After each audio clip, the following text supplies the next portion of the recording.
PE. So it is initial recognition. Initially, it is recognized at cost. Subsequent expenditure, subsequent recognition, subsequently it is also recognized at cost. Initially at cost, subsequently also at cost. There is no revaluation model concept. Subsequent expenditure, if that is increasing the efficiency of the asset or life of the asset, then such expenditure can be capitalized, otherwise it will be expensed. So subsequent expenditure, we are not having like major parts replacement like that. If the subsequent expenditure on intangible asset in our mind, copyright, patent, trademarks, etc. All these assets related expenditure, when you do, if it is going to increase the life of the such intangible asset, it increases the economic benefit of that asset, it shall be capitalized. Otherwise, most of the times it will be expensed. So intangible assets the cost will be again purchase price plus directly attributable expenses. Dismantling liability concept are not applicable. So purchase price na, it is list price minus trade discount, non-refundable duties and taxes. Directly attributable expenses means the brokerages and other things and all. So that is what we are understanding as directly attributable expenses. So that way, intangible assets related, there is no huge discussions and all. One area is about the amortization. As far as amortization is concerned, residual value generally considered as nil. Useful life can be estimated, but cannot be more than 10 years. So life of intangible asset, maximum life can be taken as, unless it is justified, which means contractual life then it can be taken even beyond 10 years also. Mathabadi, or copyright I created, I estimate the life to be 12 years, then life is 10 years. 10 years amortize பண்ணனும். Depreciation corresponding word in intangible asset, we call it as amortization. So which means intangible asset related problem area, one finding cost of intangible asset, இன்னொன்னு relating to amortization. Nothing beyond this, my dear friends. So generally it should reflect the pattern of benefits. So relating to intangible asset, they may give you future economic benefit, they will give you cost, and the cost in the proportion of future benefits, it should be amortized. So the amortization based problem that you will be having in intangible asset, nothing beyond that, all of you. So most of the provisions are the same as PPE. So the next standard is 28, which is impairment of assets. From an impairment of assets perspective, though we discussed about impairment of goodwill, impairment of corporate asset, and the concept but an examination scenario just basic provisions of impairment, which is very simple, my dear friends. We should recognize something called impairment loss. The impairment loss we will recognize only if the asset is impaired. Asset is said to be impaired if its carrying amount is greater than recoverable amount. Carrying amount means book value. Recoverable amount, two values should be considered, which is called NSP, VIU, whichever is higher. NSP or VIU, whichever is higher. Or asset by selling, we will get an amount. We call it as NSP. Or asset use பண்ணி future benefits கிடைக்கும். அதை discount பண்ற value தான் value in use. இந்த ரெண்டு amountல whichever is higher தான் recoverable amount. And the recoverable amount கண்டுபிடிச்சு, if the carrying amount is already greater, then the asset is impaired. Difference is recognized as impairment loss. But if the recoverable amount value is greater, asset is not impaired, and the difference should be ignored. We should not be accounting the difference. So it is not that always difference between carrying amount and recoverable amount is impairment loss. First, the asset is to be impaired. Adukku carrying amount should be greater than recoverable amount. So primarily, we should find out impairment loss by computing recoverable amount, which is higher of problem area. Innொன்னு accounting for impairment loss. Impairment loss will be charged in P&L as an expense. But if there is revaluation reserve, impairment loss can be adjusted against revaluation reserve. So a particular PPE, which was originally revalued upward, it is having some gain, revaluation reserve of 5 lakhs. Now impairment loss of 7 lakhs. The impairment loss 5 lakhs will be adjusted against revaluation reserve. Balance 2 lakhs will be adjusted in P&L. This is accounting for impairment loss, right? So we find that, my dear friends. So computation of impairment loss is nothing but dash minus dash. Carrying amount minus recoverable amount. Accounting for impairment loss. Firstly, adjust against revaluation reserve. இருந்தால் இல்லைன்னா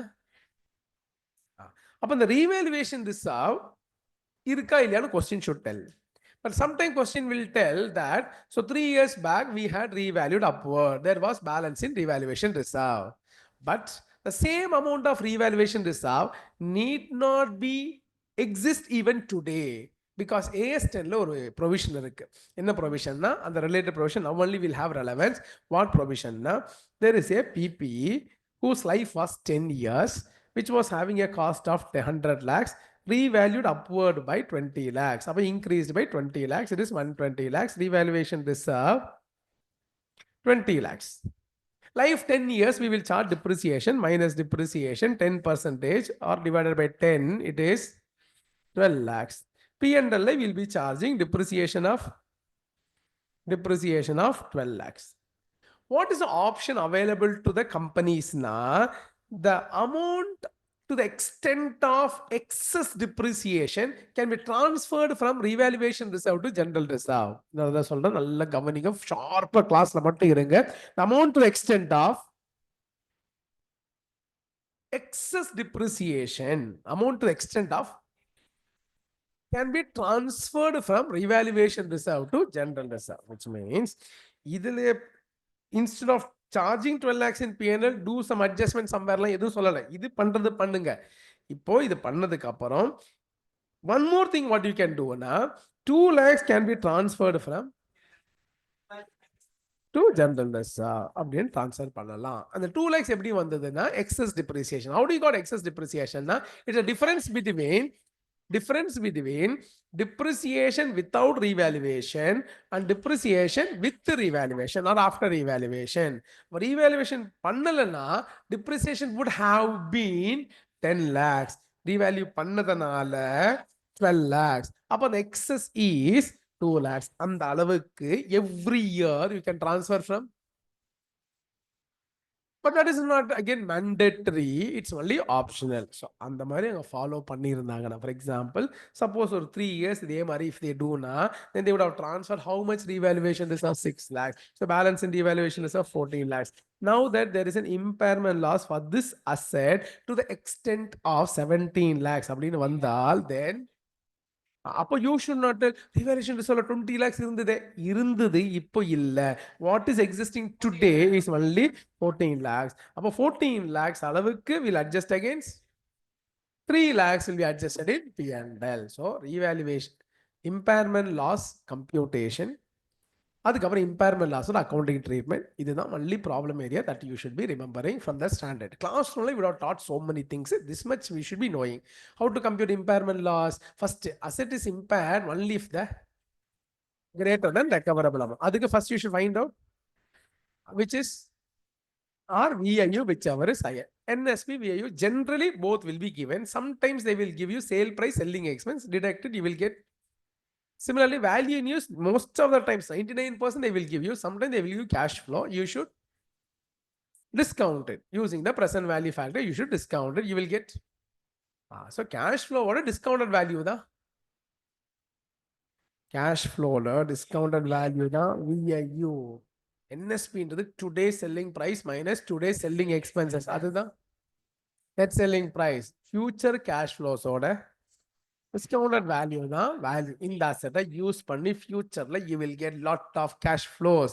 Other you are discounting. The discounted value தான் value in use, value that you will get from using the asset in future statement சொல்றத short value in use. Most of the times it will be given.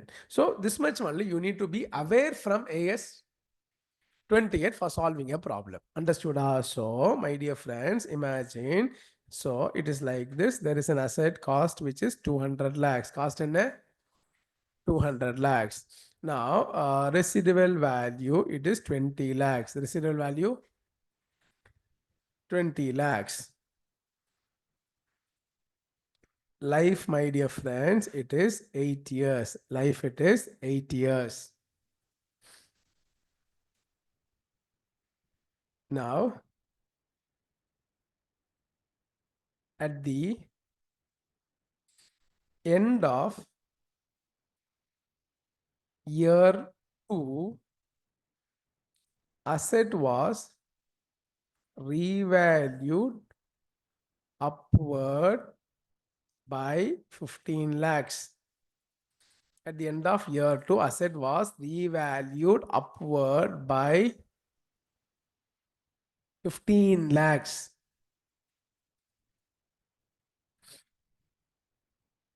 At the end of year 5, recoverable amount was estimated at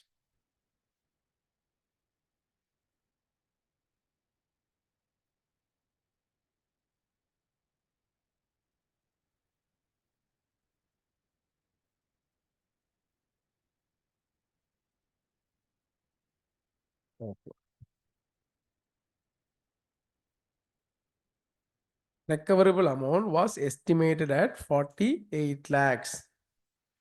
Recoverable amount was estimated at 48 lakhs.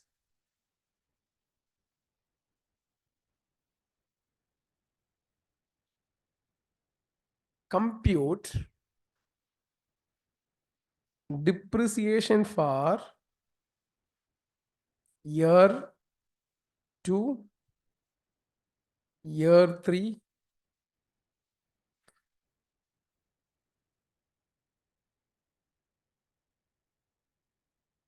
year 5, and year 6.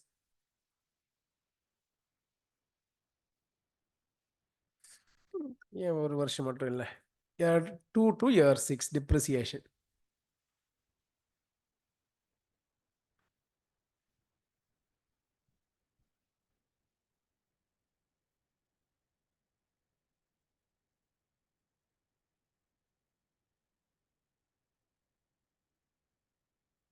Question is compute depreciation for various years.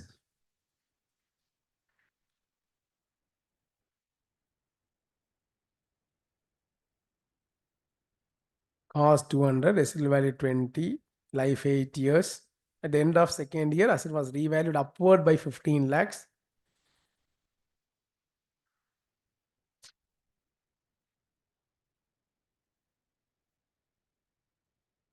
Okay. Year 2, year 3, 4, 5, 6. 22.5, 25, 25,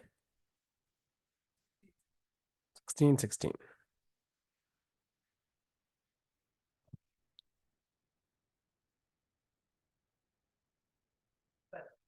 Impairment loss. How much?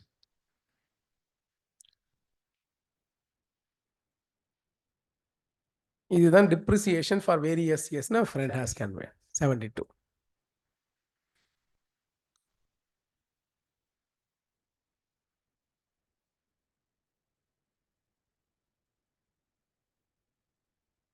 Lakhs impairment loss.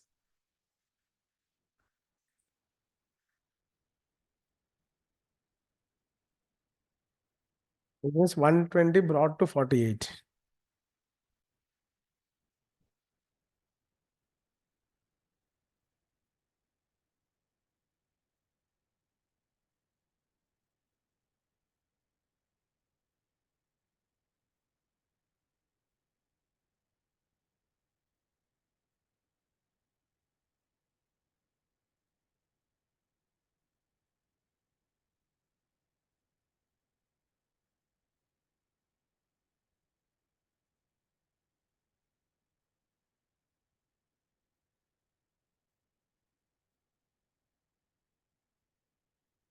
So, year 1, year 2 depreciation. Depreciation per annum for year 1, year 2 will remains the same. So it is 200 lakhs minus 20 lakhs divided by 8. It is 22.5 lakhs. Everyone கேட்கல இருந்தாலும் சொல்றேன். First year, second year depreciation remains the same. It is 22.5. Now what happened at the end of second year? The asset was revalued upward, means increased by 15 lakhs. All of you. So my dear friends, revaluation effect. So carrying amount by end of second year, cost was 200 lakhs minus depreciation for 2 years. It is 45 lakhs. Book value was 155 lakhs. It is increased by 15 lakhs. Revaluation reserve. So thereby book value by end of second year is 170 lakhs. If depreciation for third year, fourth year, fifth year will remain the same, only third and fourth year. So fifth year, what happened? Impairment test. So listen, in the impairment will happen after depreciation or before depreciation? Fifth year end depreciation should be charged. Fifth year end impairment happening. This is first. First depreciation, next impairment. First impairment, next depreciation. Impairment அப்படின்றது unscientific reduction. Because of some factors we reduce the value of the asset. Because of some depreciation is a compulsory reduction based on the usage or it is existing. So thereby we charge depreciation over the period. In addition to normal reduction in the value of asset, still further reduction irundha adu dash. In addition to normal reduction in the value of assets, still if you have any dash reduction, further reduction irundha adu dash. Impairment. Impairment அப்படின்றது reduction in the value of asset due to some external reasons. Depreciation is the normal reduction from the usage. அப்போ thereby first you should charge compulsory whether there is impairment there or not, you should charge. அதனால first impairment நடந்தது அப்படி இல்லை கான்செப்டே கிடையாது. First அந்த asset reduction through impairment reduction இருக்கோ இல்லையோ you have to definitely reduce depreciation. அப்போ year 5 நடந்த impairment is after charging. So impairment will not affect year 5 depreciation. Impairment will affect year 6 depreciation. அப்போ year 3, year 4, year 5 depreciation will remain the same. ஓகேங்களா? So depreciation per annum for year 3, year 4 and year 5 will be 170 lakhs minus 20 lakhs divided by 6 years. How 6 years? 8 years. 2 years gone, remaining 6 years. It is 25 lakhs will be the depreciation that you will charge. Understood? Next, effect of impairment.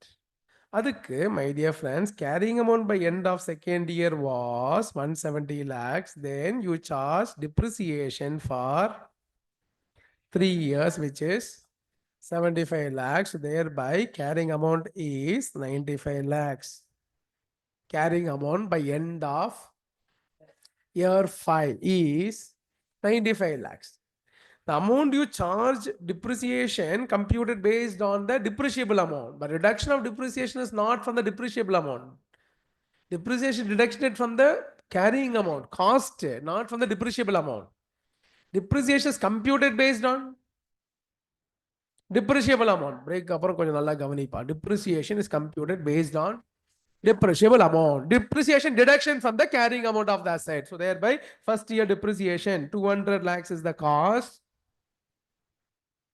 20 lakhs is the, but this is called depreciable amount. Depreciate பண்ண வேண்டிய amount over a period of, அதனால 1 yearக்கு 2 years கழிச்சு revalue பண்றாங்க. அப்ப 2 years depreciation is 45 அப்படின்னு deduct பண்ணி 155 lakhs revalue பண்ணும்போது bookல இருந்த value அதை increase பண்ணாங்க by, thereby it became by end of second year. இப்ப 5th yearல recoverable amount கண்டுபிடிக்கிறாங்கன்னா they are doing impairment.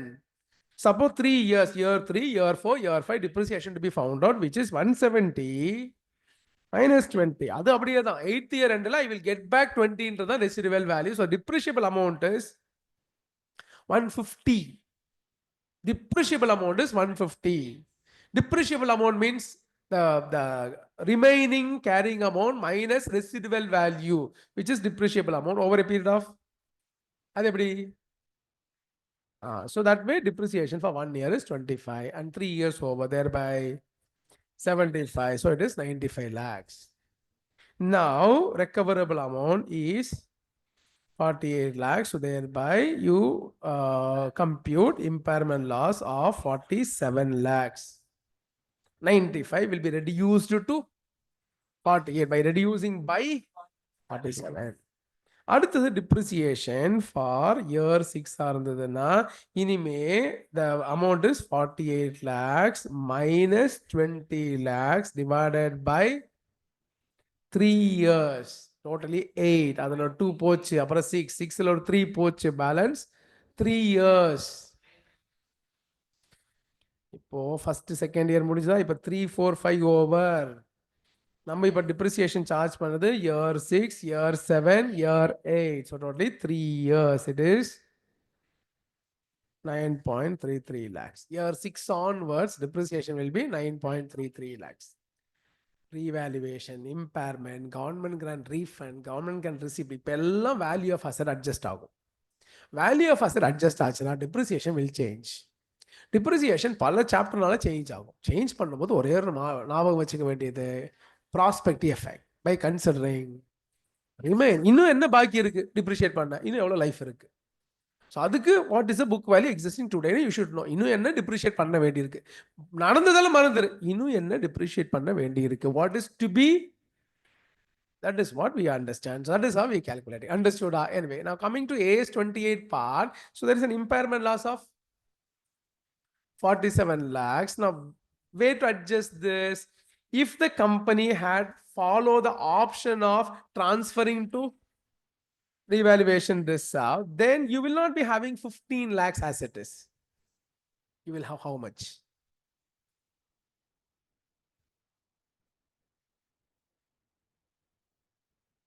இப்போ because of revaluation, what was the depreciation charge? Revaluation அப்புறம் எப்போ எவ்வளோப்பா depreciation for 1 year? The revaluation before, what was the depreciation? 1 year excess how much? 2.5 lakhs. 2.5. Upon 2.5 lakhs, every year would have been charged to transfer to how many years? 3 years. Year 2 revaluation நடந்ததுப்பா. Year 3, year 4, year 5. About 3 years. So which means 15 less 7.5 would have been already gone. பாக்கி 7.5. அப்போ 47 lakhs impairment loss இருக்கா? அதுல 7.5 will be adjusted against, and balance 39.5 will be adjusted in P&L. But suppose the company did not opt for that choice, then 15 lakhs will be there. So you will adjust 15 lakhs adjust against revaluation reserve and balance 32 lakhs against. The question should tell whether the company followed that option or did not follow that option. Question should tell. Accordingly, you should write the answer. So we connected different standard and we also connected the impairment. Hope you are understanding. Clear?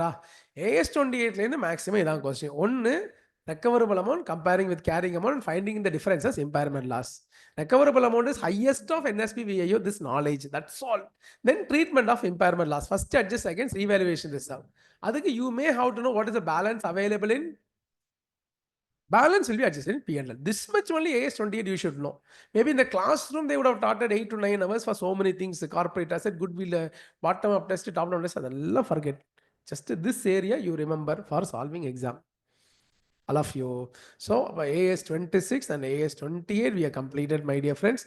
The standard that is left is AS 19. That apparama varum will take a later. So before that, இங்கே ஏதாவது questions இருக்கான்னு பார்க்குறேன். Just சும்மா ஒரு RTB question read பண்ணுறேன். இப்போ படித்த ஸ்டாண்டர்ட்லேருந்து ஏதாவது கொஸ்டின்ஸ் இருக்கான்னு ஆர்டிபிலேருந்து பார்க்குறேன். ஸோ இந்த books of G limited closing inventory is 10,40,000. Closing inventory is as per the company decides to change the FIFO to weighted average. Weighted average prakaram value is FIFO 10 lakh 40, they changed weighted average, it is 8 lakh 80. Realizable value NRV is 12 lakhs. What will be the value of inventory in the books and what disclosure should be given in the financial statement? இது change in accounting policy as per AS5. So, first policy change ஆயிடுச்சு. Now the new policy is what? அப்போ weighted averageல என்ன வேல்யூவோ that value will be shown in the financial statement and you should show the various disclosure requirements. It is not a simply fact that we changed and all. Effect, that nature, reason and the effect should be disclosed. The nature, இந்த மாதிரி inventory policy changed. Reason, why did you change? Then effect, all these disclosures should be made. அப்போ இந்த இடத்துல 4 ஆப்ஷன்ல இந்த ரெண்டுமே straight away ruled out because it says 12 lakhs. அது NRV we will consider only if the NRV is lower than the cost. We will consider NRV as per AS2. So இந்த இடத்துல NRV கிடையாது because NRV is higher. So சரி அப்போ 8 lakh 80 தான் கண்டிப்பா answer. So இந்த 8 lakh 80 option Eva Diya? A says that value of inventory 880 and fact should be disclosed. Inga value is 8 lakh 80 and full disclosure of the valuation change should be disclosed. Option D is the correct answer. Hope you're understanding. Okay. So anyway, next நம்ம discuss பண்ணணும் நினைச்சதே financial statement of companies தான். Financial statement of companies this time I think one SOPL can be tested. SOPL of schedule 3 can be tested. But இருந்தாலும் sometimes balance sheet concepts can be tested like this. அப்போ ஒரு கம்பெனியில loan in the books is 17 lakh 15,000. This includes 1 lakh 15,000 for interest. So லோனுக்குள்ள interest இவ்வளோ இருக்கு, mind ஃபுல்லாக apply பண்ணி ஷார்ப்பாக இருக்கணும். அப்போ ஆஸ் பர் ஷெட்யூல் 3 இது பேலன்ஸ் ஷீட்ல எப்படி காமிக்கணும்னு கேட்குறாங்க. ஸோ 16 lakhs லோனு அப்படின்னு 16 lakhs loan 1 lakh 15 as short term borrowing, 16 lakhs loan 1 lakh 15 as other current liability, 16 lakhs loan and no disclosure for 1 lakh 15. So the option C, 1 lakh 15 will be shown as other current liability. Interest is not shown as part of long term borrowing. சரி, இப்போ suppose இந்த 16 lakhsல some portion is going to become due in the next year அப்படின்னா then that will be shown as part of short term borrowings. Earlier it was shown as current maturities of long term debt and shown as other current liability. Now it is not so. Long term borrowing oda oru part is going to become due in next year na, that will be shown as short term borrowings. Adha naabam vechukonga.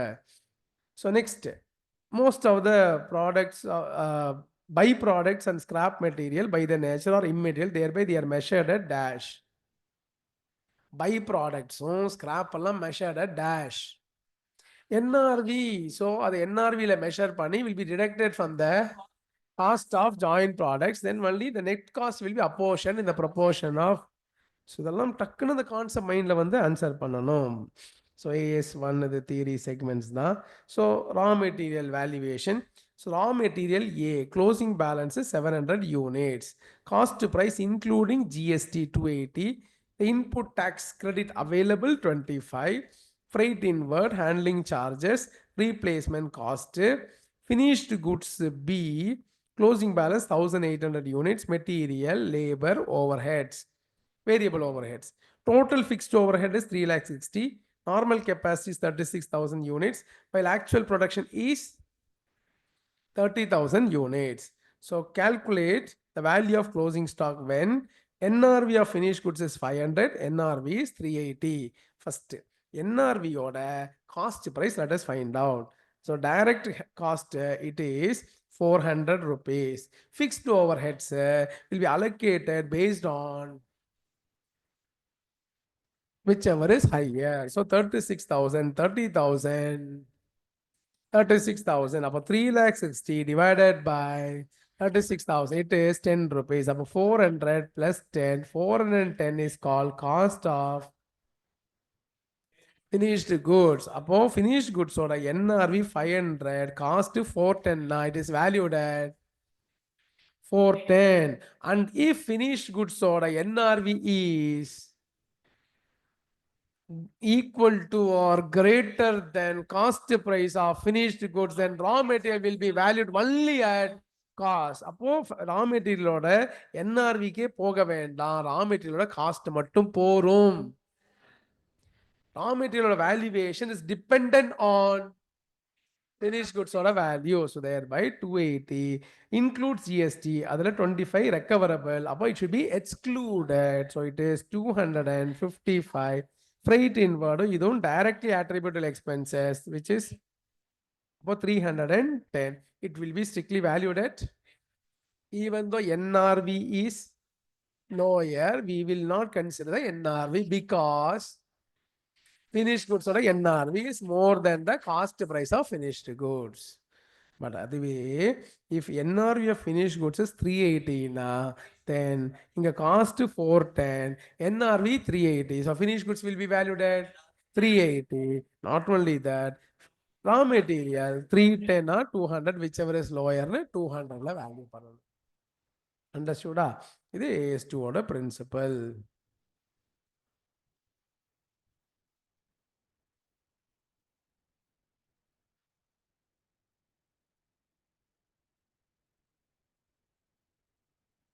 இது study மாடியூலே நம்ம solve பண்ண problem தான், நம்ம work புக்லேயே solve பண்ண problem தான். So there was a machine purchase for this much amount including IGST of 12%. அது இதுக்குள்ளே ஜிஎஸ்டி எலிமெண்ட் இஸ் இன்க்ளூடட், அதுக்கு இன்க்ளூட் கிரெடிட் இஸ் அவைலபிள். அப்போ இட் ஷுட் பி எக்ஸ்க்ளூடட். எப்படி எக்ஸ்க்ளூட் பண்ணணும்? 12% கண்டுபிடிச்சு மைனஸ் பண்ணக்கூடாது. You should know this represent 112. You should find out what is 100. Like that we should find out. அதுக்கப்புறம் we should be adding the directly attributable expenses. Architect fee should be added. அதுக்கப்புறம் here they have already given that site preparation cost of 1,41,870 should be added. Or technician whose salary was 45,000 per month, but the technician was working in another department. So upon the department charging the department in which the machinery is built at 49,500, it should be ignored. The information which I failed to recall is the cost should exclude internally generated profits. அப்போ நம்ம என்ன actual salary கொடுக்குறோமோ that much only can be capitalized. So 49,500 will be ignored. We should take only 45,000 for 1 month. Actually it is going to be a 3 months activity, so thereby 45,000 into 3. அந்த மாதிரி cost will be added, my dear friends. Understood? AS12 base பண்ணி XYZ Limited has set up its business in designated backward area. ஒரு backward areaல business set பண்றாங்க. Entitles the company to receive from the government of India a subsidy of 20% of the cost of investment. அந்த businessக்கு தேவையான total fundsல 20% இவங்க தராங்களாம். அப்ப this is a grant in the nature of promoters contribution. அப்போ it should be credited to capital reserve. It should not be taken for revenue purpose, dividend purpose, etc. So having fulfilled all the condition under the scheme, 75 crore received, I mean, out of 75 crore, 20%, 15 crore received from government. The company wants to treat this receipt as item of revenue and thereby reduce the losses for the year ended 31st or 24, keeping in view whether this action is justified. No, as per AS12, grant received in the nature of promoter's contribution shall be credited to capital reserve. It should not be treated as revenue. Understood? அப்ப இது எப்படி இந்த nature of promoters contribution தெரியுது? ஒரு business தேவையான மொத்த ஃபண்ட்ஸ்ல this much amount is contributed by government, thereby it is grant in the nature of promoters contribution. Understood? So AS14 இது ரொம்ப simple. Here there is a loan of 620 lakhs spent for 3 different purpose, my dear friends. அப்போ அந்த லோனோட total interest will be apportioned in the proportion of this expenditure. மாடர்னைசேஷனுக்கு spend பண்ற asset qualifying asset. அதுக்கப்புறம் இங்கேயே சொல்றாங்க additional asset has taken substantial period of time for installation. அப்போ additional அசெட்டும் qualifying asset. Working capital purpose is never a qualifying asset. அப்ப working capital spend பண்ண interest should be expense. பாக்கி ரெண்டு asset will be capitalized. Yes, 18. அதுக்கப்புறம் பாக்கி ஸ்டாண்டர்ட்ஸ்லாம் இந்த ஆர்டிபியில் cover ஆகலை. ஸோ மற்ற ஆர்டிபிஸ்லேருந்து சால்வ் பண்ணணும். All of you. So that way we are putting an end to the 6 standards now. Just quick some major issues relating to the financial statement of companies, then the cash flow statement and investment accounts. இந்த மூணு விஷயத்தை நம்ம இப்போ பார்க்க போறோம். Shall we? Okay.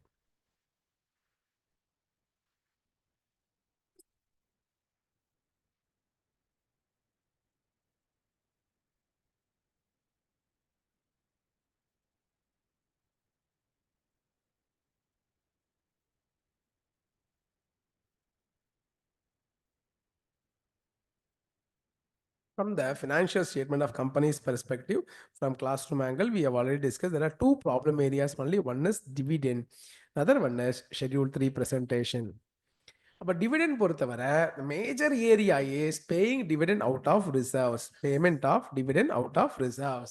If the company wants to pay dividend out of reserves, it should satisfy three major conditions. One, maximum dividend it can pay is previous 3 years average dividend. இதுதான் maximum dividend the company can pay. ஆனா இந்த dividend payment பண்ண ரிசர்வ்ஸ்ல இருந்து எடுக்கணும். So maximum withdrawal is 10% of paid up share capital. When I say paid up share capital, it includes equity share capital, preference share capital. Super. So plus free reserves. இதுல 10%. அதுக்கப்புறம் those actually the regulation says minimum retention, but that is also indirectly understood as maximum withdrawal. இதுவும் maximum withdrawal தான், இதுவும் maximum withdrawal தான். It is not minimum retention. We are not focusing on retention, though point is minimum retention, but we are not focusing on retention based money. We are going to find out maximum withdrawal. So maximum withdrawal is existing free reserves minus 15% of paid up share capital. Provision says minimum retention is 15% of, but our focus is not computing that amount, my dear friends. Existing free reserve minus this amount is the amount that can be withdrawn. புரியுதா? இவ்வளவு retain பண்ணுன்னு சொல்றோம்ப்பா. பாக்கெட்ல 500 ரூபாய் இருக்கு, இவ்வளவு retain பண்ணுன்னு சொன்னா அப்ப இருக்கிற அமௌண்ட் மைனஸ் ரீடைன் பண்ண வேண்டிய amount is the amount that can be withdrawn. So first நேரா சொல்றாங்க இவ்வளவு வித்ட்ரா பண்ணலான்னு, இன்னொன்னு இன்டைரக்டா இவ்வளவு வித்ட்ரா பண்ணலாம்னு சொல்றாங்க. ஸோ ரெண்டு வித்ட்ராயிலையும் கால்குலேட் பண்ணி take which ever is lower as the amount from reserves எடுத்து அதுல current year loss adjust பண்ணணும்.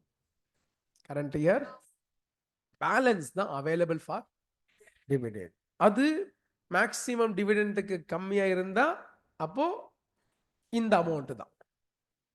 சப்போஸ் நமக்கு கையில available is much higher than the maximum dividend இருந்தா maximum dividend தான் பேமெண்ட் பண்ணுவோம். So first find out what is amount available. Available is nothing but amount withdrawn minus current year loss. What is amount withdrawn? It is direct withdrawal, indirect withdrawal, whichever is lower. Direct withdrawal is nothing but 10% of share capital plus free reserves. Indirect withdrawal is free reserves minus 15% of paid up capital. இந்த ரெண்டு withdrawal amount கண்டுபிடிச்சு எது லோயரோ அதை எடுத்து current year loss adjust பண்ணி அது available, இது maximum payable. So maximum payable மேல இருக்கு 5000, இது 4000, 4000 தான். அதுவே maximum payable 7000, இது 9000 இருக்கு, 7000. like that we understand. This is the max. These are the simple things. அங்க 5-6 சம்பளம் போட்டு பண்ண விஷயத்தை நம்ம ஒரு few secondsல நம்ம ரீகால் பண்றோம். அதை ஜஸ்ட் மைண்ட்ல வச்சுட்டு ரெண்டு சம்ம சால்வ் பண்ணுங்க all of you. ஸோ ஆர்டிபியில் சம் இருந்தால் சால்வ் பண்ணுங்க. மெயினாக ஷெட்யூல் 3ல என்னன்னா you should be knowing the format of balance sheet, format of SOPL. Balance ஷீட்ல you are having, my dear friends, equity and liabilities. You are having second part as assets. Basic format you remember. 14 marks question வந்து அதில் at least 10 marks secure பண்ணுற ஒரு இதை வச்சுக்கோங்க. Because it's such an easy area. There will be a tally trial balance. Post it from the trial balance to the format what you know. The format is very simple. Generally it will be shareholders funds. Adala share capital, reserves and surplus. Other things will not be there. Other things will not be there. You will have non-current liabilities. Generally, long-term borrowing mattunda. There, if they give deferred tax liability, write it. Other than that, there won't be nothing in the non-current liability.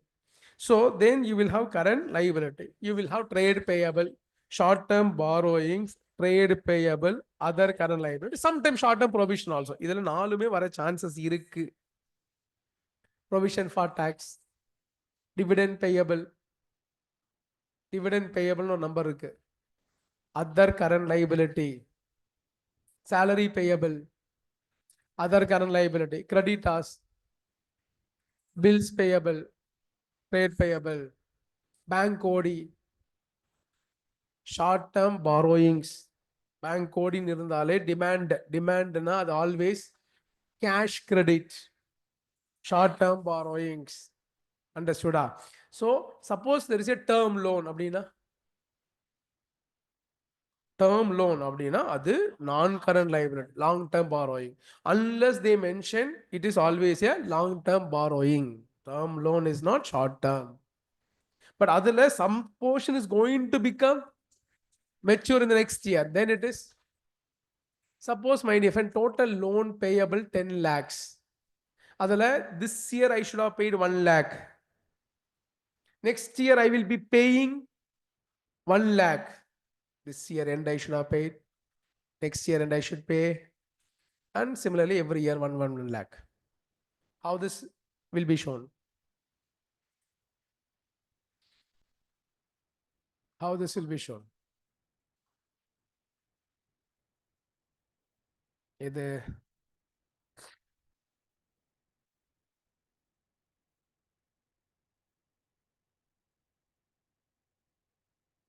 already matured portion na, then it won't come as short-term borrowings. If it is already matured na, then it will not be shown as short-term borrowing. Then it will be shown as other current liability. Only if it is going to mature, that is called current maturities, that alone will come as short-term borrowings. 8 lakhs will come as long-term, 1 lakh as short-term, another 1 lakh as other current liability. 2 lakhs should come in current liability in different heading. One matured debt, இன்னொன்னு going to mature, which is called current maturities of long-term debt. இந்த மாதிரியான issues தான் will be tested. Long-term debtல suppose interest element is included, na separate that interest and show it as other current liability. Suppose there is information about the securities and all, na, then show that security amount as disclosures. There is some information about securities, na, then show the secured portion, unsecured portion, and show the breakup. So trial balance ulla, there will be like loans 20 lakhs. Adjustments, it is loan is secured by hypothecation of machinery. அப்படின்னு சொல்லியிருந்தாங்கன்னா you provide that in the disclosure notes. The disclosure காமிங்க, financial statement adjustmentsல கொடுக்கிறது எல்லாமே for disclosure purpose. Understood? So like that, schedule 3 ரொம்ப easiest area, லட்டுவா இது பண்ணும். Format தெரிஞ்சா fit into the format. So my dear friends, சில விஷயங்கள்லாம் தான் you should be knowing. Trial balance உள்ள, if you have closing stock, you have purchases, you have closing stock. So it is 5 lakhs and closing stock is 1 lakh. How will you present in the SOPL? You should understand this purchases is called adjusted purchases. But thereby, my dear friends, you can show this purchases, and if it is predominantly like it's a manufacturing sector, na, this purchases can be shown as raw material consumed as 5 lakhs. Or since the word used is purchases, you can also use it as adjusted purchases. How much? 5 lakhs. And this closing stock will be shown directly in the balance sheet. But if there is any information about opening stock, if there is information about opening stock, for example, it is conveyed in the adjustment that closing stock is more than opening stock by 20,000. There's an information. Enna Dhanush? Closing stock is more than opening stock by 20,000. அந்த மாதிரி ஒரு information இருக்கு. அப்படின்றத என்ன பண்ணணும்னா, first of all closing stock coming within the trial balance means இந்த purchase வந்து already adjusted. என்ன மாதிரி அட்ஜஸ்டட்? க்ளோசிங் ஸ்டாக் இஸ் ஆடடா டிடெக்டடா? It is deducted. Entry is closing stock to purchase. Entry-னால தான் closing stock is appearing. அதே மாதிரி ஓப்பனிங் ஸ்டாக் ட்ரையல் பேலன்ஸ்ல வந்திருக்கணும். அங்க இல்லைன்னா அது already added to purchases. 11th standard concept my dear. So நார்மலா ட்ரேடிங் அக்கௌண்ட்ல ஓப்பனிங் ஸ்டாக், பர்ச்சேசஸ், அப்புறம் மைனஸ் க்ளோசிங் ஸ்டாக் வரும். Closing stock always appear out சைட்ல financial statements it is coming. Now if it is already coming within the trial balance, they have made an entry. What entry? Na closing stock to purchase already. அதே மாதிரி opening stock இல்ல, அது எப்படி இல்லாம போகும்? Last year carry forward பண்ணதாச்சே, இல்லைன்னா அது எங்கேயோ ஒளிஞ்சிருக்கு. எங்க? பர்ச்சேஸ் உள்ள already added. So which means இந்த அட்ஜஸ்டட் பர்ச்சேஸ் மீன்ஸ் என்னன்னா, அதுல dash is already added, dash is already detected. If you have any chance to compute opening stock and closing stock is already given as, and they also given information that closing stock is more than opening stock by, then the opening stock is 80,000. In that case, you can find out the gross purchases. You can find out, because my dear friend, adjusted purchases of 5 lakhs is equal to opening stock plus purchase minus closing stock. Now I know opening stock is 80,000 plus purchase minus 1 lakh தான் dash 5 lakhs. அப்போ purchase value எவ்வளோ? 5 lakhs plus 1 lakh minus 80,000. 5 lakhs plus 1 lakh minus 80,000. 5 lakh 20,000 is the. அப்போ நம்ம SOPL என்ன காமிக்கணும்னா, you will be showing purchase of 5,20,000 and you will show an item called change in inventories of finished goods. ஒரு number, opening stock is, closing stock is, change is, and it is negative because closing stock is more. What are we supposed to do? Plus opening minus close, and closing is more, so thereby minus 20 is the effect. அப்படின்னு net figure of 5 lakhs வரும். But if you don't have an opportunity to calculate opening stock, then you need not do all these things. Trial balance இருக்கிற 5 lakhs SOPல show it as 5 lakhs. இப்போ நம்ம பண்ணி இவ்வளோ பண்ணி என்ன பண்ணியிருக்கோம்? We are converting into 5 lakhs P&L. அதை நேரா 5 lakhs காமிச்சு show closing stock in the balance sheet. Understood? இது ஒரு part. இன்னொன்று, if you have in the adjustments, dividend declaration,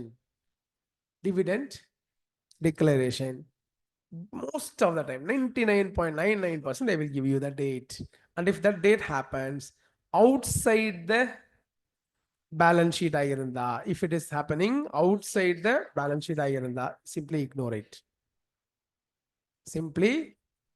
But along with that, they also telling transfer to general reserve 10%. They are also telling make provision for tax at 30%. அப்போ எது sir first, எது sir second அப்படின்ற ஒரு டிஸ்கஷன்லாம் வருது. So கவனிக்கிறீங்களா? So what you should be doing is that, my dear friends, SOPL, you arrive at revenue, you arrive at expense, you will be having revenue minus expense, profit before tax or number. அதில் தான் you will apply that tax. It should be deducted from the profits, and the same provision will be shown in the, it is deducted from the profit part. It is not appropriation. The provision will also be shown in the balance sheet, liability side as short-term provision. So you arrive at the PAT, and this PAT will be taken to balance sheet, reserves and surplus. Adala surplus opening balance, which is carry forward profits, plus current year PAT, இது ரெண்டும் add பண்ணி அதுக்கப்புறம் transfer to general reserve. Transfer to அது எவ்வளோ அப்படின்னா it is 10% of this total amount கிடையாது, 10% of current year PAT. 10% of current year PAT that will be deducted and the balance will be kept as a part of reserves and surplus and this will be added to general reserve. அப்போ tax provision create பண்ணணும்னு சொன்னா எஸ்ஓபிஎல்ல find out PAT, அதில் apply the tax rate. Transfer to general ரிசர்வ்னு சொன்னா அது balance sheet நோட்ஸ்ல after aggregating profit தான் you will deduct, but calculation should be on current year PAT.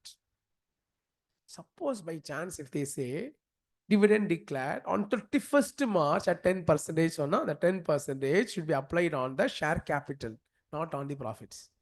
And you need not have any confusions like, no sir, அப்போ ரிசர்வ்ஸும் detect பண்ணும் டிவிடெண்டும் detect பண்ணும் sir, அப்போ which one should come first sir அப்படின்னு டவுட்டே வேண்டாம். Because both are independent calculation.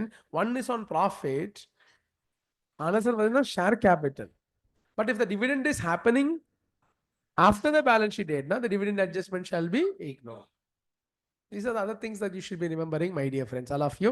So financial statement of companies and some solve பண்ணுங்க. Format தெரிஞ்சு வச்சுக்கோங்க. கதற 18 hours நடத்தி இருக்கோம். ஸோ ஃபார்மேட் தெரிஞ்சு வச்சுக்கோங்க. ஈஸியா ஃபைனான்ஷியல் ஸ்டேட்மெண்ட் ஆஃப் கம்பெனிஸ் ஒருத்தன் டஃப்னு சொன்னா அவன் சுத்தமா படிக்கலாம் அர்த்தம்.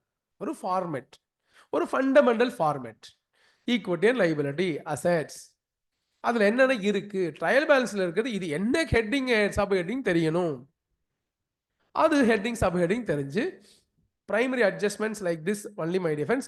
போனஸ் இஷ்யூ கொடுக்குறாங்க, போனஸ் இஷ்யூனா reserves deducted added to share capital. Bonus கொடுக்குறாங்க, அதை அட்ஜஸ்ட் பண்ணணும். when I prepare financial statement என்ன பண்றே தெரியல, என்னையா பண்றேன், டிடெக்ட் ஃப்ரம் ரீவேல்யூவேஷன் பண்ணணும், அசெட்டா ஆட் பண்ணணும், ஷோ தட் அமௌண்ட் இந்த ரீவேல்யூவேஷன் ரிசர்வ். ஸோ ஒரு 2 சமாவது அதில் பண்ணியிருந்தா 11th ஸ்டாண்டர்ட் பையன் அளவுக்கு நாலேஜ் தான் அதுக்கு தேவை அப்படின்னு சொல்கிறேன், இன்டர் பாஸ் பண்ண. ஸோ அந்த மாதிரி நீங்கள் வந்து அதை ஃபார்மேட்டை படிங்க. Because there is nothing value addition even we are doing in a classroom level by solving 20 different problems. But maximum adjustment, these are the maximum adjustments. Is that clear? So present the financial statement accordingly. ஒன்று dividend problem, இன்னொன்று Schedule 3 problem. அதில் நம்ம discuss பண்ணிக்கோ, நிறைய notes எல்லாம் discuss பண்ணோம். Just simply ignore it, just the basic format. Solve the problems. அதில் doubts இருந்ததுன்னா சப்சிக்வெண்ட் கிளாஸில் ரைஸ் பண்ணுங்க. Shall we? So just quickly taking now my dear friends, investment accounts.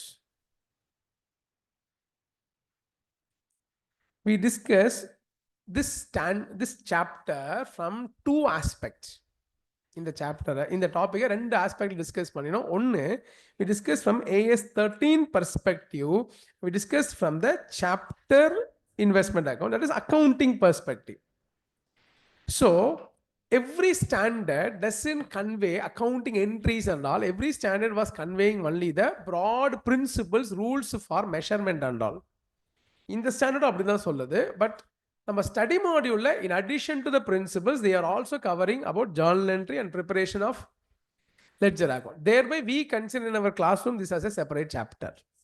ஏன்னா அக்கௌண்டிங் ஸ்டாண்டர்ட்ல இந்த என்ட்ரிஸோ லெட்ஜர் அக்கௌண்டோ சொல்லலை. ஆனால் ஸ்டடி மாடலில் நிறைய சம்ஸ் இருக்கு involving Journal entries and ledger account. வாயை மூடிட்டு உட்காராதாமா, உட்காந்து ரெஸ்பாண்ட் பண்ணுங்க. நிறைய நேரம் படிக்கணும். 12-14 hours படிக்கிறவங்க இன்னைக்கு ஒரு 3 hours கிளாஸ்லயே உட்காந்து வேற லோகத்தில் இருக்காதீங்க. நல்லா இன்னும் 3.5 நாள் தான் இருக்கு. இப்போ கடந்த 1.5 மாசம் நீங்க என்ன பண்ணீங்கன்னு தெரியாது. இன்னும் 3.5 நாளுமே நீ ட்ரீம்ஸ்ல இருக்க போறேன்னா that will be big question mark. You have to prepare, you have to study. அந்த அட்டென்ஷன் லெவல் வரணும். இதுக்கு மேலேயே என்னோட அட்டென்ஷன் போகுது, இதுக்கு மேலேயே என்னால் கவனிக்க முடியல அப்படின்னா then there is serious question mark. அப்படியே சின்சியாரிட்டி. அதனால தயவு செஞ்சு வாய் திறந்து சொல்லு. உட்காந்து இது பண்ணாத, உனக்கு இன்னும் தூக்கம் வரக்கூடாது. By this time you should last everything. 3.5 days அப்படின்றது ஒரு மணி, ஒரு செகண்ட் வந்து மணி மாதிரி பொக்கிஷ மாதிரி ட்ரீட் பண்ணணும். இனிமே எனக்கு தூக்கம் வருது, இனிமே எனக்கு எனர்ஜி இல்லை அப்படின்னு இருந்ததுன்னா அப்போ நான் ஒன்றும் சொல்றதுக்கு இல்லை. ஒருத்த பாஸ் பண்ணோன்னா அவன் கண்ணில் அந்த ஃபயர் இருக்கணும். அட்லீஸ்ட் ஒரு 4-5 டேஸ் பிஃபோர் எக்ஸாம் செம்ம ஃபயர் இருக்கணும். பயமும் சேர்ந்து இருக்கணும். அது ஓகே சார், பயம் இருக்கு சார், ஃபயர் தான் இல்லை அப்படின்னா ஒன்றும் பண்ண முடியல. புஷ்பா 2 பாருங்கன்னு சொல்லுவாங்க. நான் மொக்க போட வேண்டாம்னு நினச்சிட்டு வரேன். ஸோ அதனால் கொஞ்சம் எனர்ஜெட்டிக்காக உட்காருங்க, வாய் திறந்து சொல்லுங்க, நல்ல ஒரு ஒரு எனர்ஜெட்டிக்காக வரங்க. ஐ prepare today morning cancelling all my sessions. நான் எழுத போகிறேன் எக்ஸாம், நான் என்னென்ன பண்ணுவேன் அப்படின்னு நான் பண்ணுறேன், உன் ஒர்க்கை நான் பண்ணுறேன்.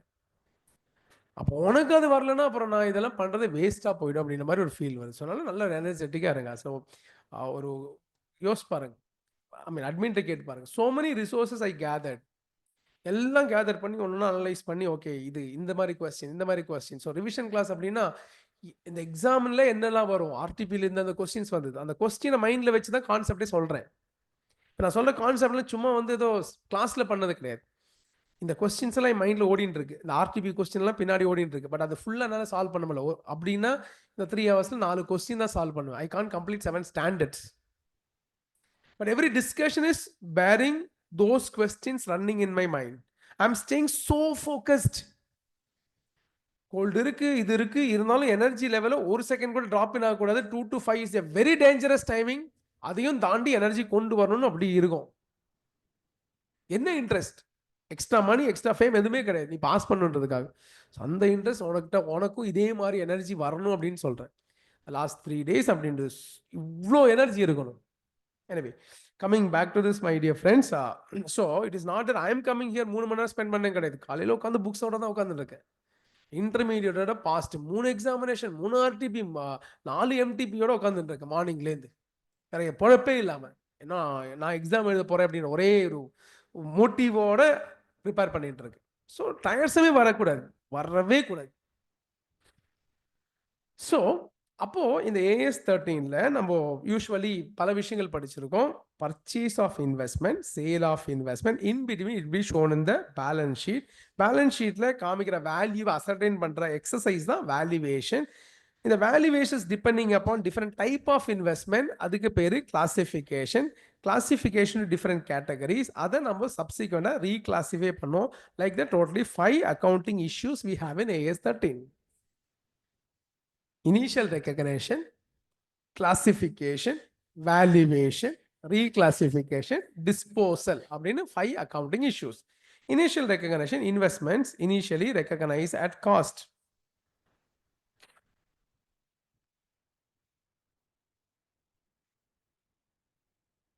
Investments initially recognized at cost. The cost அப்படின்னா இப்போ சில கொஸ்டின்ஸ் மைண்ட்ல ஓடிட்டு இருக்கிறத பேஸ் பண்ணி சொல்றேன். Cost means it is the purchase price plus directly attributable expenses such as brokerage, duties and taxes. இப்போ நேரா AS 13 அக்கௌண்டிங் என்ட்ரியும் இங்கே கொண்டு வரேன். We know one concept, whenever we buy investments, we are not only paying money for investment, but also for some income. We are paying money for certain investments. அதோடு சேர்த்து we are also paying money for income. அதனால always accounting entry will be investment debit, income debit to bank. இது இன்கம்னு சொன்னாலும் நம்ம அக்கௌண்டிங்ல we classify, AS 13ல classify ஆகாத ஒரு type fixed income, variable income, 2 category. இதுல ஃபிக்ஸ்டு கேட்டகரிக்கு தான் like this we can make entry. Variable கேட்டகரிக்கும் இதே மாதிரி we are paying money for 2 things, but at the time of purchase we don't know how much we are paying money for dividends because it fluctuates from year to year. But interest income anytime we can calculate because it is fixed. அப்போ இந்த entry pass பண்ணுவோம். Investment debit. இதுல ஒரு concept தான் X interest come interest அப்படின்ட்டு. ரொம்ப பயங்கரமா இருந்தது சார். ஒன்றும் இல்லை, easy. X interest come interest expression that the amount given in the question say 5 lakhs, does it already includes interest or exclude interest? Whether exo come or you have to pay interest. So if the question says purchase investment for 5 lakhs ex interest na, and the 5 lakhs is the cost of investment, interest we should calculate. For calculation of interest, I told you 2 rules we should apply. Which are the 2 rules now? Super. Interest should be calculated on face value. Super. Thank you. interest will be calculated for a period. என்ன periodனா last interest date to the date of transaction. What is the last interest date na? That company paying interest, so they may pay every 30th June, 31st December, or every 31st March on the date. Last interest date na, when was the last time that company paid interest? I should never check how many months I am holding, how many months seller holding. இதெல்லாம் கிடையாது. I need to check how many, which day they paid interest. So on the interest will be independently. So that interest amount will not change because of X interest or comment, and the interest will be the same.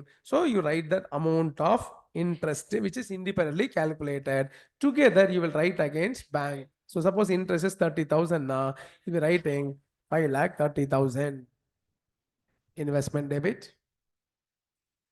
interest debit to bank. So you write that amount. Either way, come interest. So purchased investment for 5 lakhs come interest. Now the 5 lakhs includes in the other bank interest again 30,000 தான் இருக்கும்.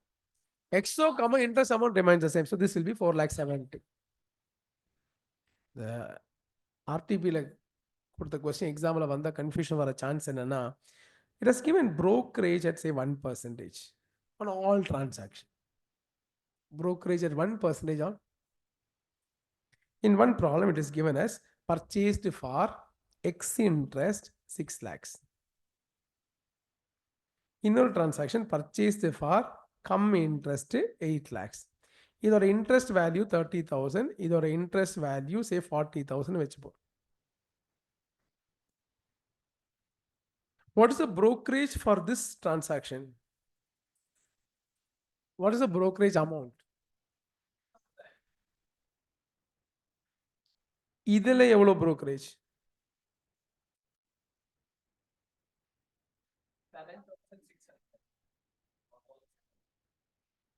The brokerage X interest value calculate பண்ணுமா come interest value calculate பண்ணுமா? Because it is not specifically mentioned. It is given brokerage is applicable at 1% for all transactions. But you should know one thing.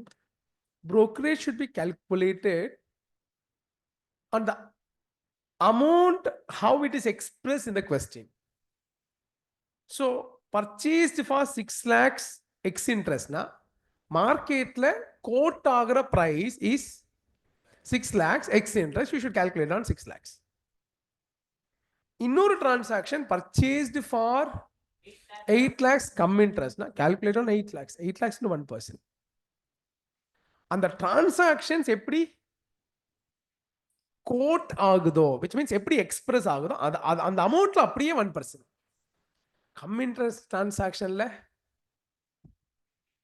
Come இன்ட்ரெஸ்ட்ல புரோக்கரேஜும் ex interest டிரான்சாக்ஷன்ல ex interest பிரைஸுக்கு brokerage. அதனால you don't bring to like no plus இன்ட்ரெஸ்டா minus இன்ட்ரெஸ்டா. Purchase for 6 lakhs ex interest 6 lakhs 1% brokerage. Purchase for 8 lakhs cum interest. இதுல brokerage எவ்வளோன்னு கேட்டா 8,000.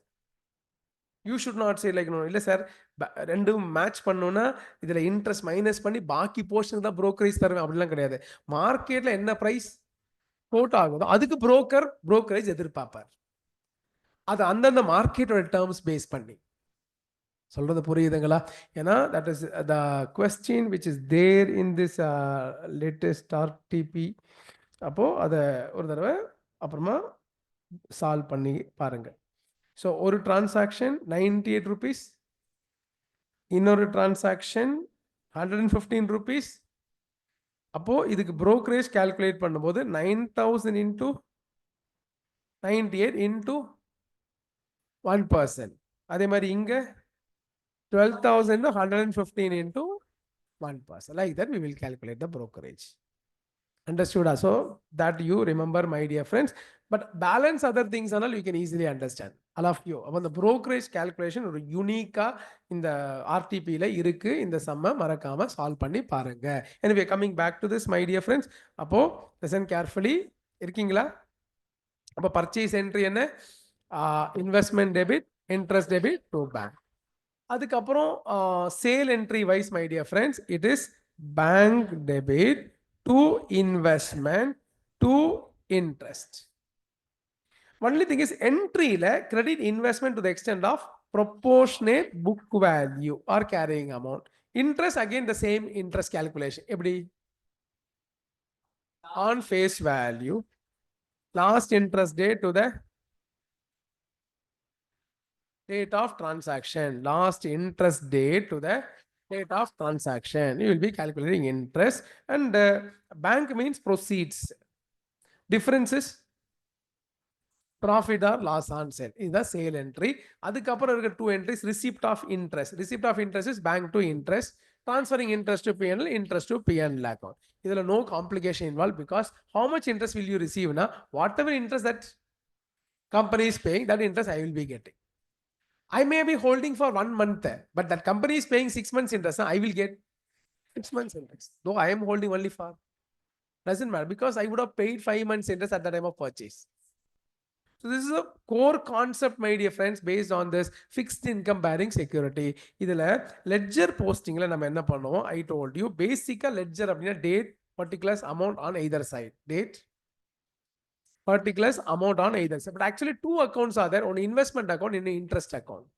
இந்த ரெண்டு அக்கௌண்ட்டையும் merge பண்ணி என்ன பண்றோம்? Date, particulars, interest amount அப்படின்னு ஒரு சைடும், அதே மாதிரி date, particulars, interest amount அப்படின்னு இன்னொரு சைடும். இந்த interest column represent interest account, amount column represent face value எல்லாம் கிடையாது, investment account. Only thing is extra one column is added to represent the quantity, which is can be represented as face value or number of the instruments. So normally presented as face value column. Face value column is shown only for quantity purpose. It is not for any of the accounting purpose. It is only, suppose it is 300 debentures purchase அப்படினா 300 நீங்க எழுத மாட்டோம். 300 into 100, say it is 30,000. 100 னா அந்த சம்பள 100 face value இருந்தா, suppose face value 10 னா 3,000 அப்படின்ட்டு the relevant face value will write. சரி, இப்போ இந்த இன்வெஸ்ட்மெண்ட் அக்கவுண்டோட காலம்ஸ் என்னலாம்? Date, face value, interest amount on either side. இப்போ you will make the posting of purchases in a date 1st June to bank. Face value say 4 lakhs இருக்கட்டும். Interest will be recorded in the interest column, which is independently calculated. Interest is independently calculated on dash value. It is calculated for what period? On the interest or 25,000 on the amount. It is given the problem as purchase for 6 lakhs. 6 lakhs X interest on the 6 lakhs நேரா எழுதிருங்க.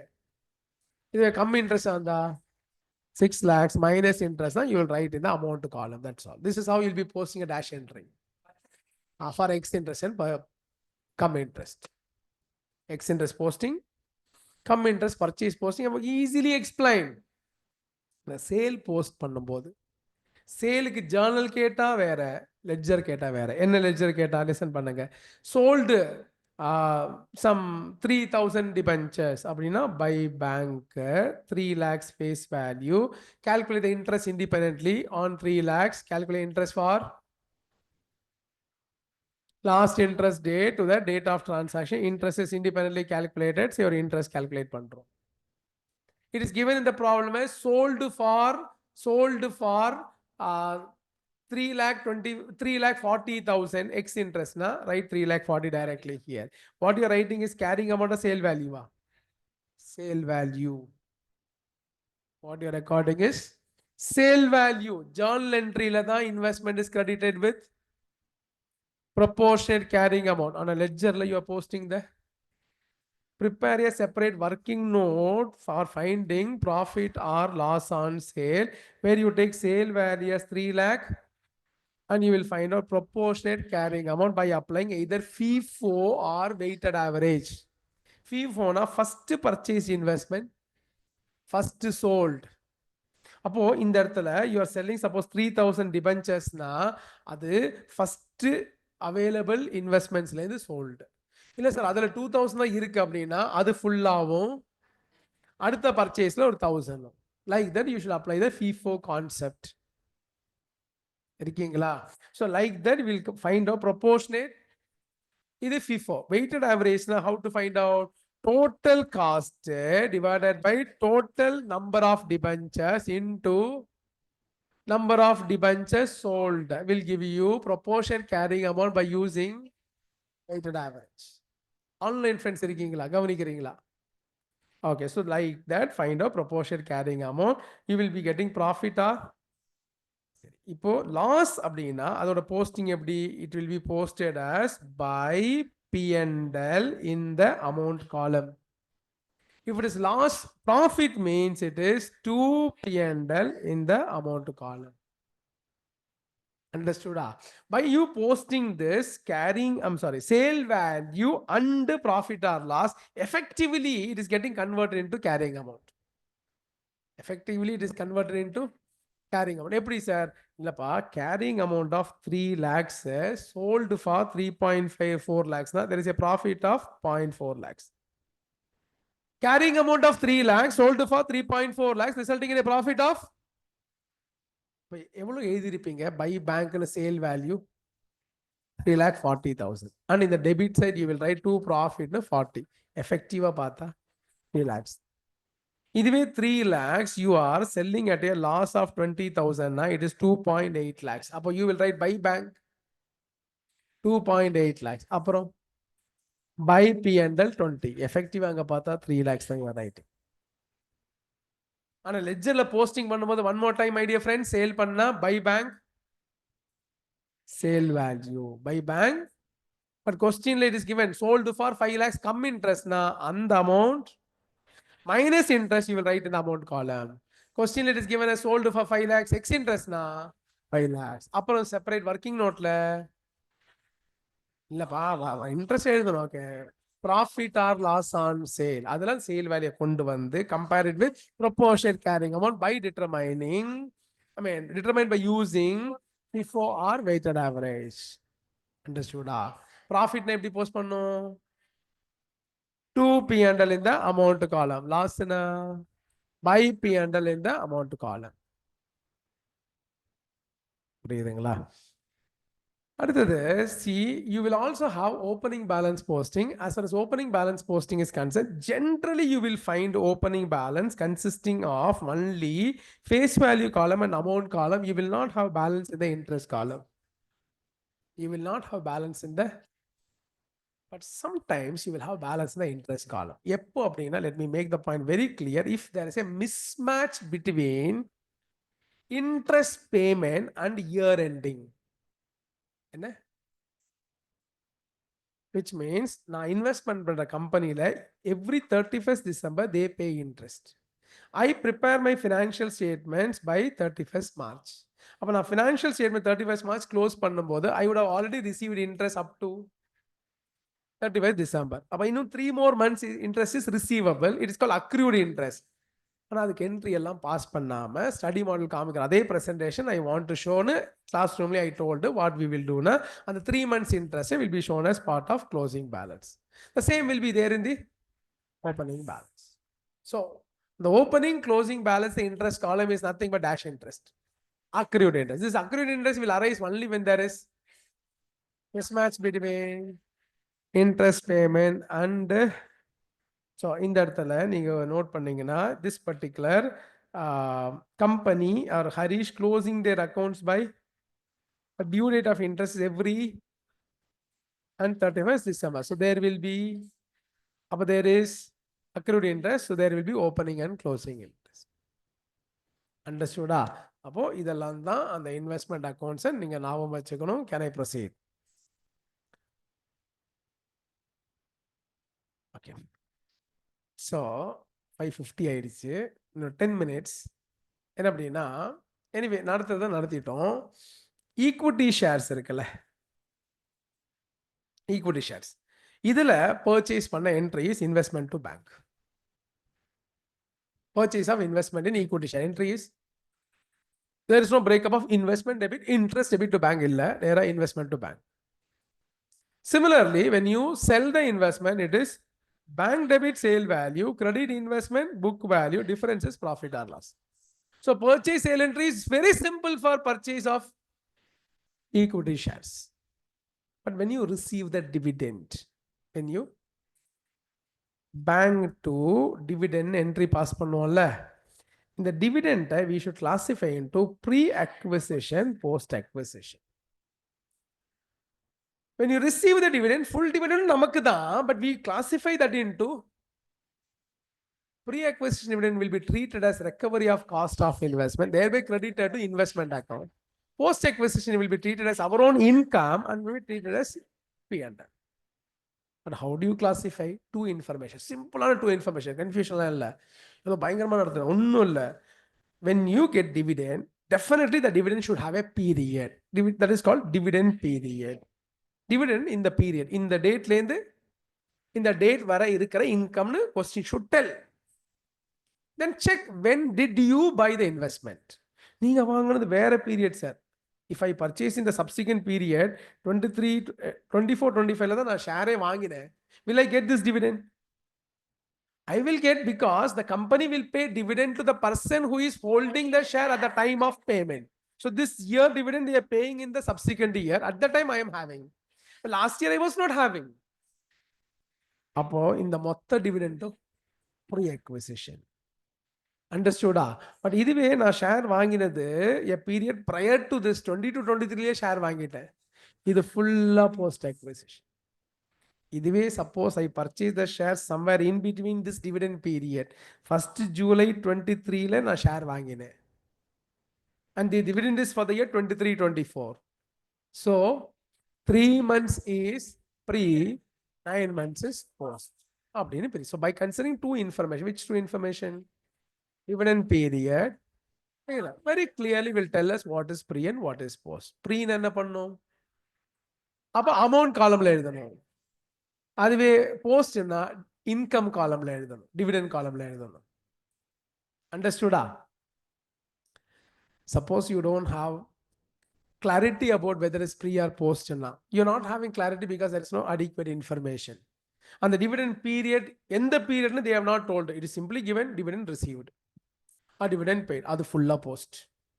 If there is no clarity, always dividend is fully post. This is what we are understanding. All of you, so about treatment of dividend. So which means if it is equity shares, now purchase sale no problem. Only when you receive dividend, you classify the dividend into pre and post by considering two information and date of acquisition. Understood? அதே மாதிரி இந்த equity shares, because last time in the debt securities placement testing எல்லாம் நடந்திருக்கு. So sometimes, so there is bonus shares, there is right shares. Normally when I buy shares, and it is from the market, unless the question says that there are these two categories of share. Bonus shares நாலும் company இருந்து வந்தது, I am buying from the company. So bonus shares I am getting shares without paying any money. So அதுக்கு no journal entry, but it will be posted in ledger accounts in the quantity column. In the quantity column, number of shares column. Bonus shares என்ன accounting? No, but will be posted in the quantity column. Sir, I initially purchased 2000 shares by paying 2 lakhs rupees. Now I got another 1000 shares free. I will simply write in the quantity column. 3000 shares or a value for 2 lakhs.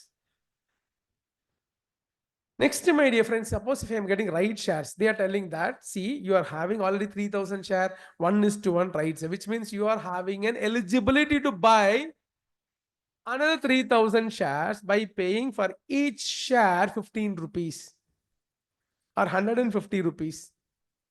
3000 into 150, you can pay 4 lakh, you can buy. So if I opt to buy now, then it is a simple purchase entry. Whether I buy from company or from market doesn't matter. Purchase entry remains the same. Investment to bank.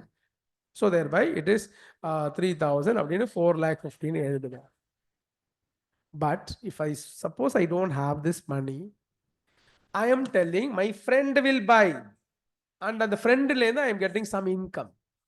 I am getting some 20 rupees income. 20 rupees. About 3000 into 20 rupees, 60,000. That is called rights income. That depends. Generally charged in P&L. You will provide a note, it will be charged in P&L. But if the original shares அப்படின்னு சொன்னா என்னன்னா, original ஒன்று சொல்றோம், என்ன அப்படின்னா, இந்த 3000 rights you are getting because you are already holding some shares. And the shares, if it had been acquired on cum right basis, என்ன basis? How do I know? Question should use this word come right. அந்த word use பண்ண மட்டும்தான். Plus market price of the share after rights reduced. ரைட்ஸுக்கு அப்புறம் அது எனக்கு எப்படி sir தெரியும்? அதுவும் கொஸ்டின் சொல்லணும். மார்க்கெட் ரைட்ஸுக்கு அப்புறம் மார்க்கெட் பிரைஸ் ரெடியூஸ்டு அப்படின்னு சொல்லணும். இந்த ரெண்டு ஸ்டேட்மெண்ட்டும் கொடுத்தா அப்ப இந்த rights income is considers recovery of cost and there be credited in investment account. இல்லைன்னா always provide a note that it is taken as income. Understood? So please understand my dear friends. அப்போ rights exercise entry investment to bank rights exercised அப்படின்னா நான் shares வாங்குறேன் entry. அதுவே rights டிரான்ஸ்ஃபர்ட்னா I am getting some income. அது சும்மா note போட்டு பிஎன்ல போடுவேன்னு எழுதுவேன். இல்லை I will put in the amount column. Depends upon whether it is satisfying the condition or not. என்ன கண்டிஷன் சாட்டிஸ்ஃபை பண்ணும்? கம் ரைட் பேசிஸ் கொஸ்டின்ல சொல்லணும். After right market price reduce சொல்லணும். அப்போ அமௌண்ட் காலம்ல எழுதுவேன். எந்த அமௌண்ட்டை? அந்த ரைட்ஸ் இன்கம் 60,000 கரெக்ட். இல்லைன்னா சும்மா நோட்ல எழுதுவேன். இது எஸ்ஓபியில் எழுதுவாங்க அப்படின்னு நோட்ஸ்ல எழுதிடுவேன். Understood? This is the treatment for the dividend, bonus issue, rights issue. ரைட்டா? 20-25 hours நடத்தின விஷயம் தான். ஒரு 20 minutesல கவர் பண்ண ட்ரை பண்றோம். So that way these are the AS13 related issues, my dear friends. Classification of investment to current and long term. 12 months intention. Intention to hold for a period of அது up to 12 months it is current. Beyond 12 months it is long term. Valuation of current investment, cost or fair value, whichever is lower. Valuation of long term investment only at cost, unless there is a permanent decline. If there is a permanent decline, it will be valued at declined value. On the reclassification date, current to long term, you will apply the same principle of cost. That is current investment, cost or fair value, whichever is lower. Cricket, captains எல்லாம் சொல்லி நடத்தினேன். Anyway, long term to current, it will be cost or carrying amount, whichever is lower. கண்டிப்பா இதுல இருந்தும் நிறைய டெஸ்டிங்ல நடந்திருக்கு. So அப்போ அந்த classification and ரீகிளாசிஃபிகேஷனோட ரூல்ஸையும் ஒரு தடவை கிளான்ஸ் பண்ணிடுங்க. இன்னைக்கு நடத்தின ஸ்டாண்டர்ட்ஸ் எல்லாம் சால்வ் பண்ணுங்க, including financial statement of companies. So என்னெல்லாம் ஸ்டாண்டர்ட் சம்ஸ் எல்லாம் இன்னைக்கு ராத்திரி ஒரு 2 hours வீட்டுக்கு போய் ஒரு 8 to 10 கண்டிப்பாக படிக்கணும். அதே மாதிரி காலையிலேயே எழுந்து ஒரு மினிமம் ஒரு 6 to 12-13 ஒரு 6.5 hours ஒரு 5 hours ஆகுது எஃபெக்டிவாக படிக்கணும். அதில் என்னெல்லாம் படிப்பீங்கன்னா AS2, 12, 16, 26, 28, 13 ஃபினான்ஷியல் ஸ்டேட்மெண்ட்ஸ். இவ்வளோ விஷயங்கள் இன்னைக்கு படிப்பீங்க. ரைட்டா? நாளைக்கு நம்ம இந்த மாதிரி எடுப்போம். ஒரு 2 o'clock மீட் பண்ணி இன்னைக்கு 5:30 பிளான் பண்ணி 6 போன மாதிரி நாளைக்கு பிளான்டே 6 o'clock. பிளான் பண்ணுறதே 6 o'clock. ஓகே, அதுக்கு ஏற்ற மாதிரி உங்களுக்கு கம்ஃபர்டபுளாக தான் நீங்கள் பண்ணுங்க. ஸோ கம்பல்ஷன்லாம் கிடையாது. நீங்கள் ஒரு பிளேஸ் இருக்கலாம், நீங்களாம் கூட வரலாம். It all depends. Okay, so நாளைக்கு ஒரு மேஜர் கவரேஜ். நம்ம ஆரம்பிக்க போகிறதே அமால்கமேஷன் கன்சால்டேஷன் அப்படின்னு தான் ஆரம்பிக்க போகிறது. அப்புறம் ஃபியூ ஸ்டாண்டர்ட்ஸ் எல்லாம் நம்ம பண்ணுவோம். Okay, fine. So right, thank you.